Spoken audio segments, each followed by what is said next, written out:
Yes, a very beautiful evening. This is Ochuku TV Media, and my name is Moses Otieno. Indeed, it's a beautiful evening, and from wherever you are, I wanna say that welcome to the show, the political room, and of course, we are going to uh, talk about a raft of issues that will now take shape.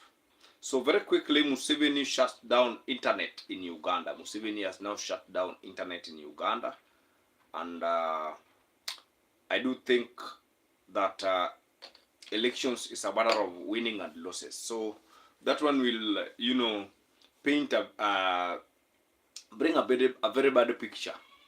That one will bring a very bad picture, or is bringing a very bad picture as far as transparency, credibility, verifiability of elections is concerned. So Museveni has switched off has switched off internet ahead of polls on Wednesday. So Yoweri Kaguta Museveni has switched off internet ahead of polls on Wednesday. So internet is off in Uganda, and the internet is of course where people browse, people do research, people do a lot of abracadabra, right? So as we speak, Museveni has switched off internet in part in Uganda. So that is a story that we'll be looking at closely. That's a story that we'll be looking at closely. So Uganda shuts down internet ahead of polls on Thursday. So it is just tomorrow. So Uganda has ordered a nationwide shutdown of public internet access and selected mobile services during election period to curb online misinformation and maintain security. So Uganda has switched off internet. President Yoweri Kaguta Museveni has switched off internet in Uganda, and to curb, they are saying that they want to curb misinformation. So what kind of misinformation do they want to curb? They don't want the provisional results. People will say so and Bobi Wine is winning or so and so is winning. So Museveni amefunga internet kwa sababu they want to curb misinformation. I don't know what kind of misinformation is that, because if someone, for instance, in Kenya, if we are having elections, for instance, in Kenya, if we are having elections, there is no switching of internet. Utapata internet is on, different constituencies, results will be relayed from different constituencies, and people will be sharing who is winning and who is losing. But in Uganda, Museveni has switched off the internet. The internet has been switched off by Yoweri Kaguta Museveni. That is how dictatorial Yoweri Kaguta Museveni is. And I doubt if the elections in Uganda are going to be free, fair, and verifiable. The elections in Uganda are not going to be free, verifiable, and credible. I don't think so. They are not. Because when you lock out the internet, when you switch off the internet, okay? When you switch off the internet, how are we going to know or to prove that you have won fairly? Why do you have to switch off the internet? Why is Museveni switching off the internet? So it is just on Thursday this week. The Ugandans are going to vote on Thursday this week.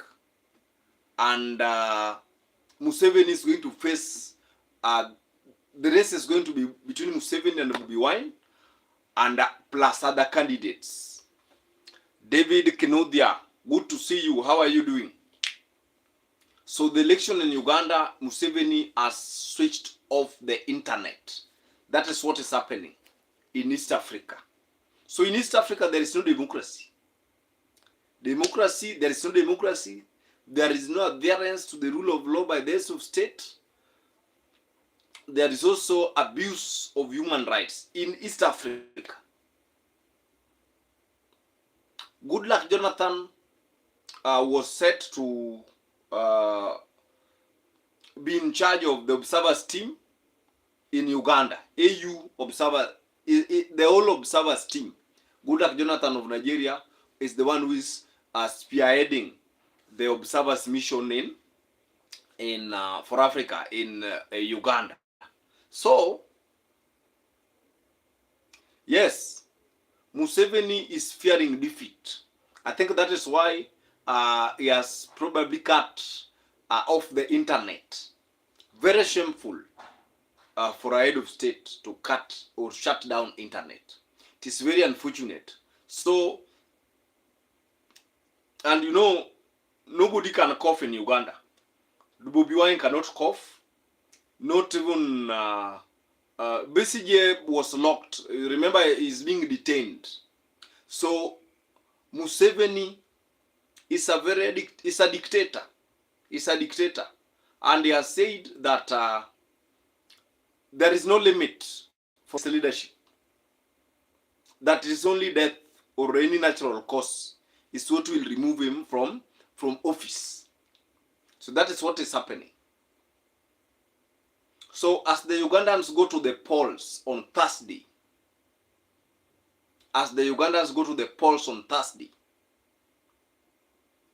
I want them to know that the elections that are going to happen on Thursday are not going to be verifiable, are not going to be free. Come from a fair exercise. It is going to be a coronation ritual for Yoweri Kaguta Museveni. Yoweri Kaguta Museveni is going to coronate himself. He is going to coronate himself. And I think that is why East Africa has a problem. Museveni should retire. Museveni should retire and go home and rest. Museveni should retire and go home like many other presidents who retire. For instance, Museveni should practice democracy. Museveni should allow the will of the people to prevail. With us in 2022, we had Uhuru Kenyatta, who was going. He retired. We had Mwai Kibaki, retired. And also in Tanzania, similar thing is happening. A president must retire in a democracy. A president must retire. So Museveni is not yet willing to retire. You know, he became president, I think, in 1986. That is when Museveni became president. And so, I think Yoweri Kaguta Museveni should retire. One is also corrupt. Museveni is also corrupt. The Ugandans are facing inflation among other things, poverty, unemployment. Many raft of issues are facing Uganda as a country. And so Museveni should retire. He is now closing the internet or shutting down the internet because he fears defeat. Museveni fears defeat. And the people of Uganda should stand. We are not seeing the Gen Zs, the Uganda Gen Zs. The Uganda Gen Zs must also rise up and oppose that autocracy. You get? The people of Uganda must also rise up, the Gen Zs of Uganda. Where are we? We don't see the Gen Zs of Uganda coming out to oppose the dictatorial nature of Yoweri Kaguta Museveni. They have left everything for Bobi Wine. Let us talk to Ugandan Gen Zs. Let us talk to Ugandan Gen Zs. Why have you left your country to Bobi Wine alone? It is Bobi Wine. It is Bobi Wine who is opposing Museveni, but the Ugandan Gen Zs are silent. Ugandan Gen Zs rise up and defend your country from dictatorship. From Museveni is now overstaying in power. He is overstaying in power. He is among the oldest presidents in the world who have overstayed in power. Talk of Biya of Cameroon. This act of dictatorship must end. This act of dictatorship and vote rigging. Museveni is probably shutting down the internet to rig elections. That is why he is shutting down the internet. There is no other reason why Museveni is shutting down the internet, to rig elections. To rig elections. He wants to rig elections so that he can become president each and every 5 years. So that he can, enrich his cronies and his close allies and associates. That is Yoweri Kaguta Museveni. History will judge Museveni very harshly. History will judge Museveni very harshly. And this one reminds me of Mobutu Sese Seko. I don't know if any of you know Mobutu Sese Seko. History judged Mobutu Sese Seko very harshly. And Museveni is going to end not in a good way.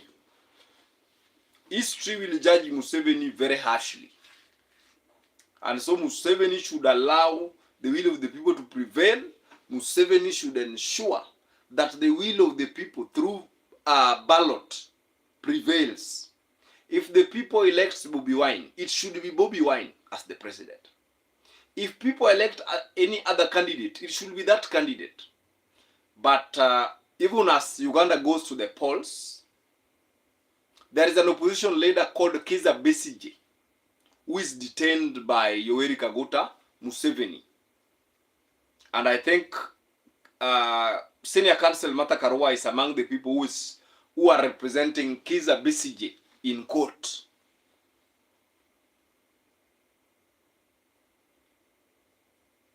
So we have to say it the way it is. Museveni is a dictator and a worst dictator. Museveni is a dictator and a worst dictator. And I think that alone puts Africa or East Africa into a situation where there is no tangible development that can be seen. There is no tangible development. 2024, Kenya had a very undefining moment. Why? Because the Gen Zs held a revolt against the President William Ruto. Alright? In Tanzania, it was just last year when the Gen Zs took to the streets to complain about Samia Suluhu Hassan. And so this is a very defining moment for East Africa. Alright? This is a very defining moment for East Africa. And so, I think even if Uganda are going to the polls, there is nothing that is going to happen unique. One, Museveni is going to steal the vote. Two, Museveni wants to, ensure that there is no evidence. There is no evidence that he rigged the election, because Museveni is unpopular in Uganda as we speak. Kazim, I can see you, Kazim. How are you doing? Uganda is going to the polls, and Museveni has just shut down the internet. I mean, they can't access YouTube, they can't access Facebook, they can't access social media. Museveni has opened a war with the social media users in Uganda. Very shameful. Very shameful. Museveni is a threat to democracy and is a threat to free speech. And people like Kizza Besigye are being accused of treason.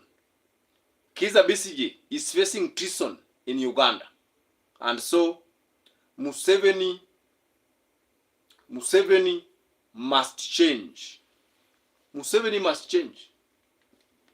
Yoweri Kaguta Museveni must change. And we are not going to be hell-bent on that.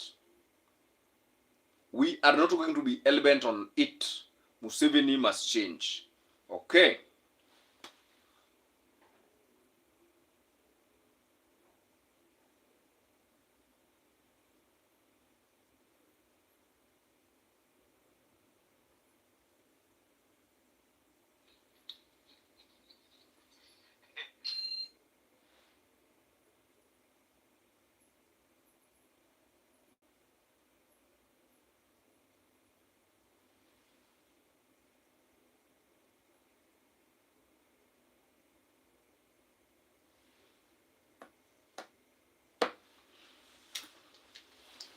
Now another thing is that ODM has now been split into two. We have Team Edwin Sifuna and Team Dr. Uburu.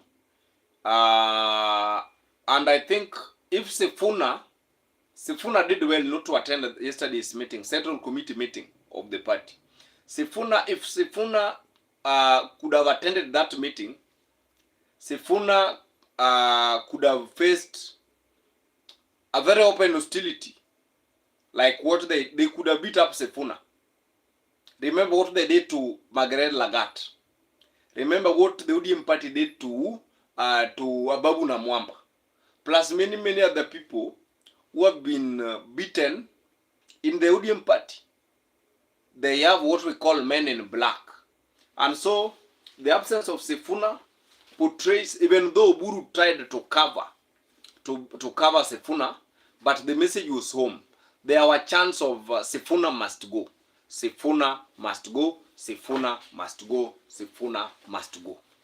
There were chants of Sifuna must go. And this is an advice that I want to give the ODM team. This is an advice that I want to give the ODM team. You see, William Samoei Ruto, not that he loves ODM. William Samoei Ruto just want to finish ODM. William Samoei Ruto want ODM to be powerless, such that if we will be going to elections, we will have a no ODM or a splitted ODM, and in that way, it will be easy to control very many political parties in Kenya. This is what William Ruto said yesterday. This is what William Ruto said yesterday in Nyeri. Let me just look after it. Let me look at I heard the sound. I happened to capture the sound where William Samoei Ruto was in Nyeri. This is just what William Ruto said in Nyeri about the whole issue of politics, about the whole issue of his alliance with Mount Kenya. Ruto in Nyeri. Ruto in Nyeri yesterday. Ruto in Nyeri. I want us to listen in a few seconds. Ruto in Nyeri yesterday. All right, this is what William Ruto said that caught many off guard. Ruto in Nyeri.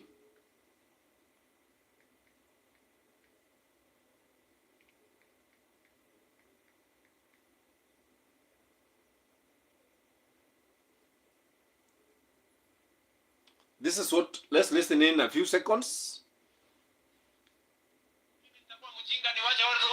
Walinipigia kura niende nitakutane na watu wa pumbavu. Niko Karatiko. Tuko pamoja. Mimi nauliza nyinyi, ndio mimi nikuwe rais. Si nyinyi mlinipigia kura? Yaani mnafikiri mimi nitakuwa mjinga niwache watu walinipigia kura niende nitakutane na watu wa pumbavu? I don't know what he meant by watu wa pumbavu. What did Ruto mean by watu wa pumbavu? Watu wa pumbavu signify the other side, the ODM side. The people who never voted for him, the Luos, the lawyers who never voted for him. Those are wapumbavu. Mimi niwache watu wenye walinipigia kura niende nitafute watu wapumbavu. So if the ODM people are listening, and I know they are listening, support Ruto at your own peril. This one is belongs to ODM. To the ODM side, support Ruto at your own peril. To the ODM team, support William Ruto at your own peril. Let's listen to this again. This is yesterday in Nyeri. Mimi nauliza nyinyi, ndio mimi nikuwe rais. Si nyinyi mlinipigia kura? Yaani mnafikiri mimi nitakuwa mjinga niwache watu walinipigia kura niende nikakutane na watu wa pumbavu? So Ruto called the ODM people, ODM supporters were pumbavu. So if the ODM team, if the ODM party are listening and listened to Ruto's speech yesterday, it is a long con. They will be shocked. They will be in for a rude shock. Sasa lazima chama cha ODM wajijenge. Sending Sifuna away will not solve the quagmire that already has been created in ODM. Sending Babu Owino away, sending Otsosi, sending Caleb Amisi away, that one will not solve the issues that ODM have. Already we have two teams in ODM. We have the team of Orengo, Sifuna, Babu Owino, Amisi, Ruth Odinga, Winnie Odinga, Ruben Ndolo, and the others. We have the second team. This second team is proposing for a working relationship with Ruto. And Oburu Odinga is unable to control them. What am I saying? I'm saying that the ODM leadership must sit down, must strategize, must organize, must ensure that they only dispatch their experts to ODM. Let them dispatch Kinambadi, lakini wakae chama ya upinzani. Wakae tu chama ya upinzani. Guys, this is the political room. My name is Moses Otieno, and we are looking at the political situation in Kenya and around the world. And I think we've just tackled the Uganda issue, and it's beautiful. It's beautiful. Let me know where you are watching this live from. Let me know where are you watching this live from. That is what I want to know to help us interact further and further and further and further. Okay.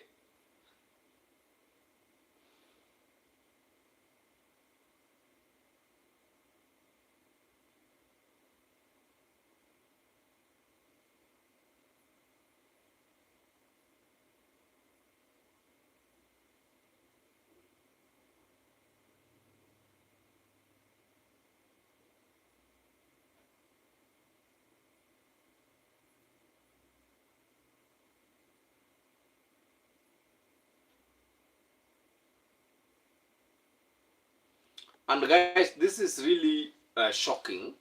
Gachagua is telling Kalonzo to, bring 4 million votes. Gachagua is telling Kalonzo to bring 4 million votes for him to support Kalonzo Musyoka's presidential bid. That is Gachagua to Kalonzo. Bring 4 million votes on the table for us to support you as DCP.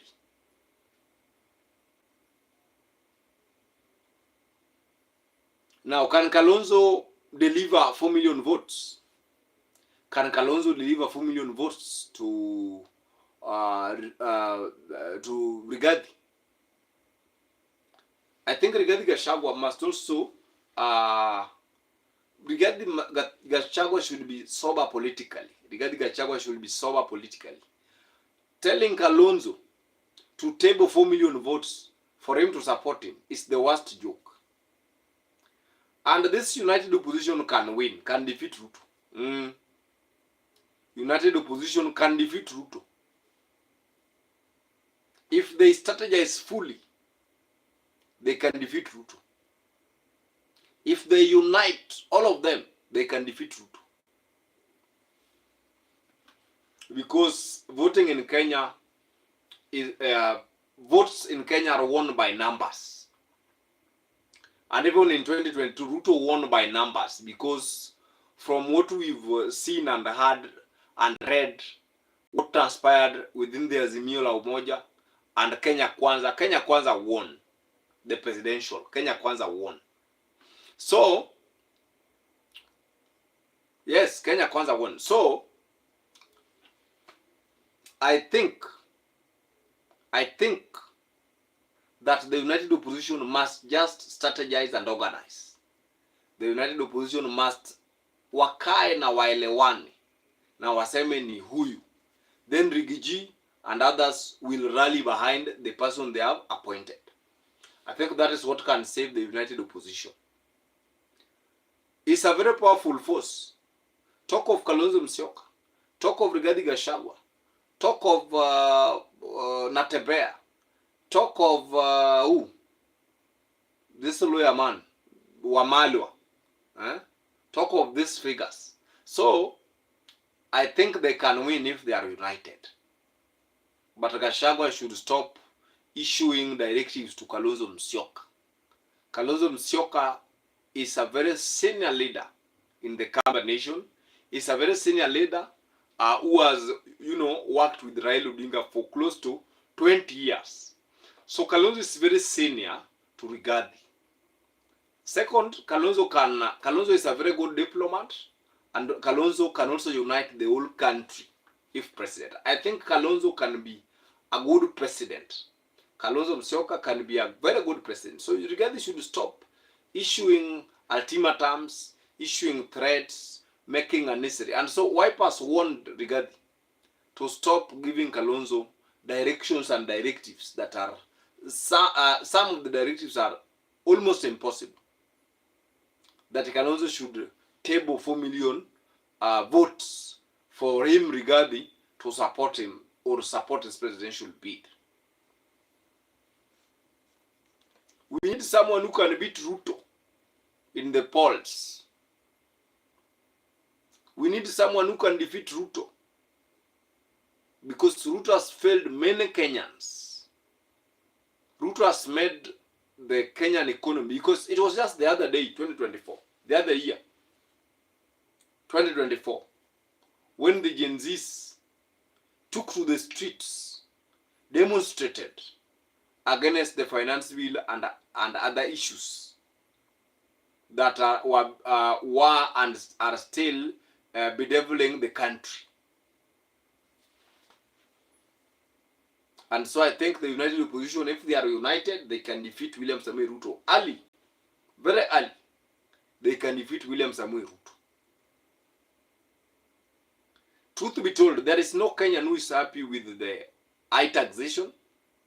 There is no Kenyan who is happy with the way the government does its things.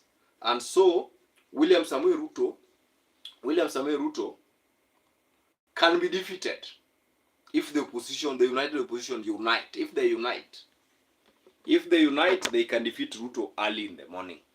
Okay. If they unite, they can defeat Ruto very early in the morning. So Mavoko MP Patrick Makau has accused Rigathi Gachagua of undermining Kalonzo Musyoka's 2027 presidential bid. And this is what Gachagua had to say. Nancy took an adventure to Africa, and suddenly a big rhino rushed out of the grass. Fortunately, Nancy reacted quickly and jumped. Sorry for that. So I think Gachagua is demeaning Kalonzo Musyoka. So this is what Gachagua had said.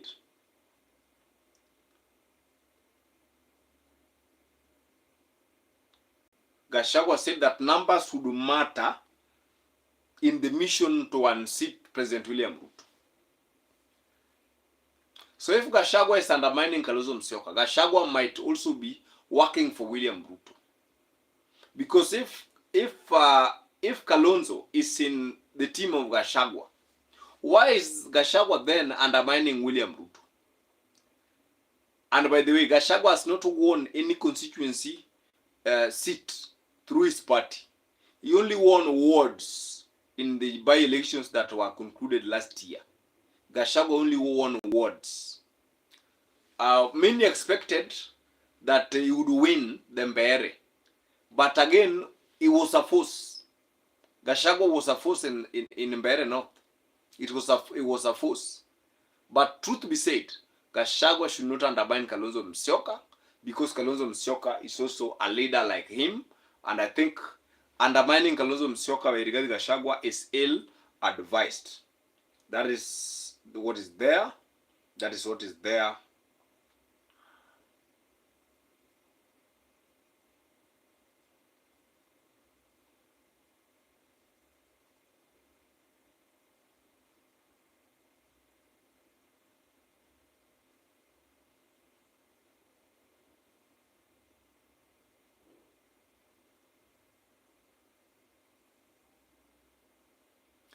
Wow, Rose Muhando finally got a husband.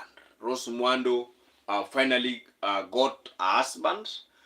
So Rose Muhando had revealed that she had never been married and was waiting for a man who would love her as she described, or as described in the Bible.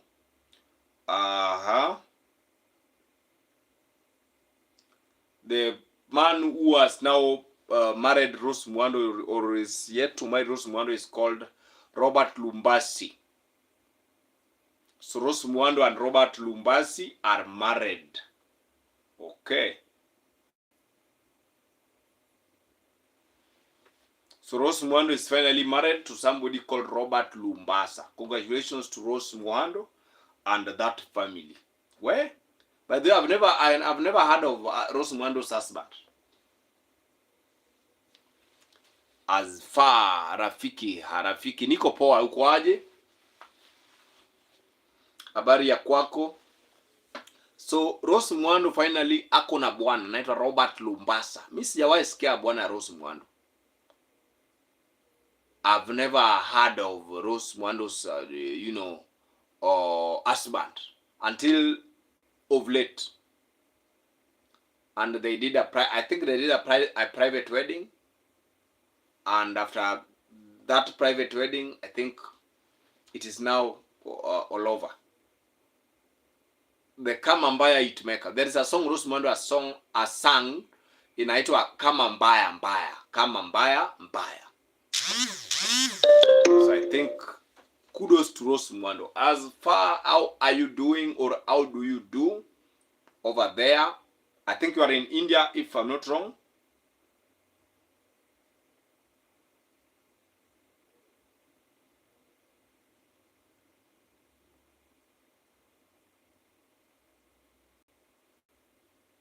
You are gone? Okay. A long time ago.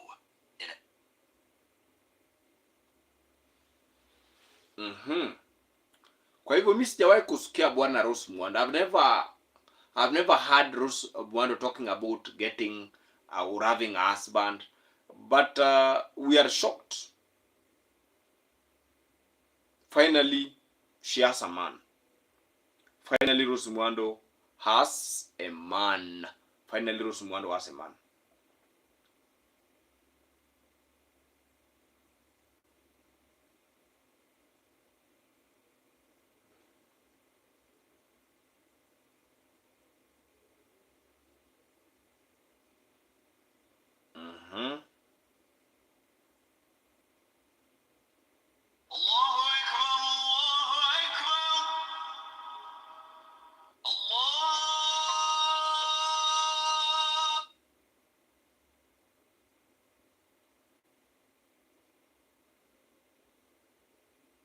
Sorry for that particular sound. Sorry for that.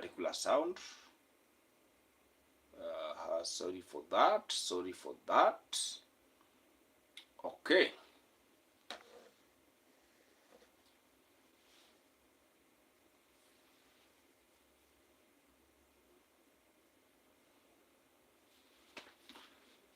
So that is what is now happening, and that is what must now happen.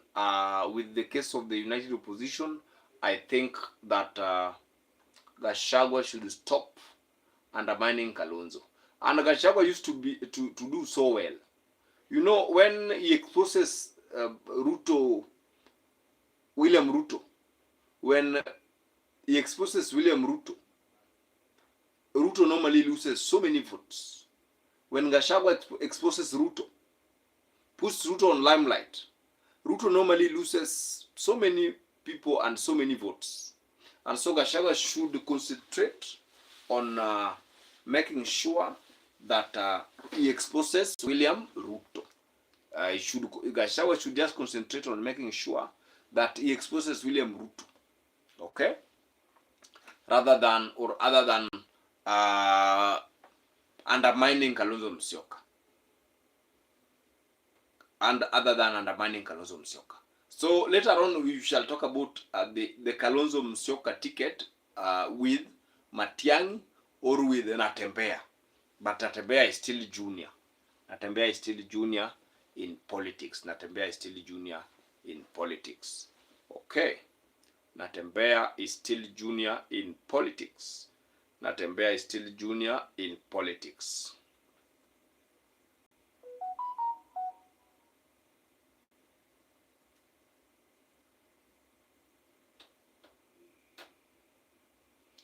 Another issue that I want us to talk about is the issue of Ndindi Nyoro. Where does Ndindi Nyoro get the money? How come Ndindi Nyoro reduces or rather makes his constituency better compared to these other members of parliament? How comes? And Ndindi Nyoro has announced that this school fee has been reduced to 500. So Ndindi Nyoro anapata wapi pesa ya kufanya maendeleo pale Kiharu? Where does Ndindi Nyoro get money to do development in Kiharu constituency? Where does Ndindi Nyoro get money to do development in Kiharu constituency? And why a member of parliament for Suba South cannot get money to do the same?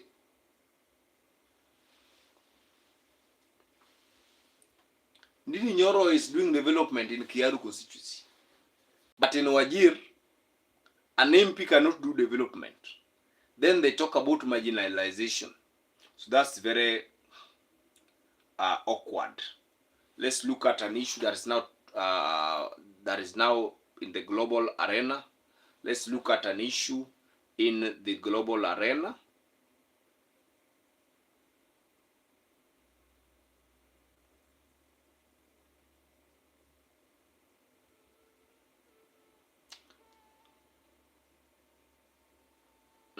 This is what Alwale told Edwin Sifuna. This is what Alwale told Edwin Sifuna. ODM died with Raila. Smell the coffee.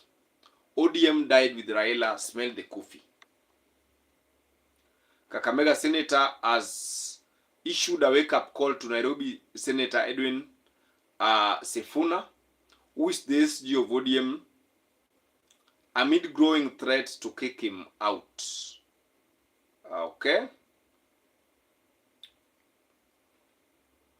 Alwale weighed into the ODM standoff, advising Sifuna and other rebel leaders to come to terms with what he describes as facing reality, or rather tackling reality that is now in the party. So according to this is what Buni Alwale said actually. KANU died with Moi, PNU died with Kibaki, Ford Kenya died with Wamalwa, ODM has died with Raila. Edwin Sifuna should smell the coffee. I don't know what to think. Edwin Sifuna should smell the coffee. That is Boni Alwale. So Boni Alwale has told Sifuna to wake up and smell the coffee. That ODM has died with Raila. Yes, I tend to agree with him. I tend to agree with Boni Alwale. ODM has died with Raila. I tend to agree with Boni Alwale. ODM has died with Raila. The same way KANU died with Moi, PNU died with Kibaki, Jubilee died with Uhuru, which other party? Ford Kenya died with Kijana Wamalwa, the former vice president. So ODM has died under with Raila, and I think Sifuna should quit. Why is Sifuna waiting to be kicked out? He should kick himself out and form another party in ODM. Because according to me, I don't think nothing will change. I don't think nothing will change in ODM. Sifuna, I mean, this is what Boni Halwale had tweeted in his X account. This one was on his X account. That is Boni Halwale. Boni Halwale, CBS. KANU died with Moi. PNU died with Kibaki. Ford Kenya died with Wamalwa. Jubilee died with Uhuru retirement. ODM has died with Raila. Edwin Sifuna should smell the coffee.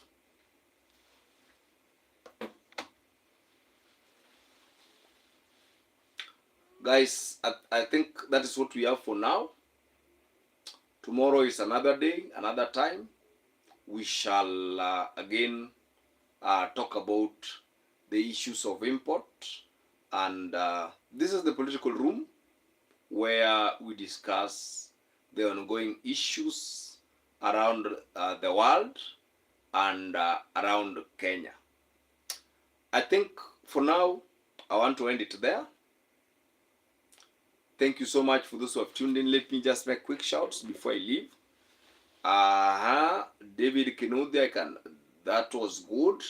As far I can see you, that's good. And Kazim, all these guys participated in this particular live, plus many people, of course, who watched this live.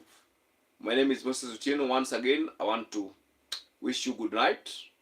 Until next time, probably tomorrow, early in the morning. Maybe if we will have time, we will be live again, engage you in the morning newspaper review. Otherwise, guys, thank you so much and be blessed. Asanteni sana.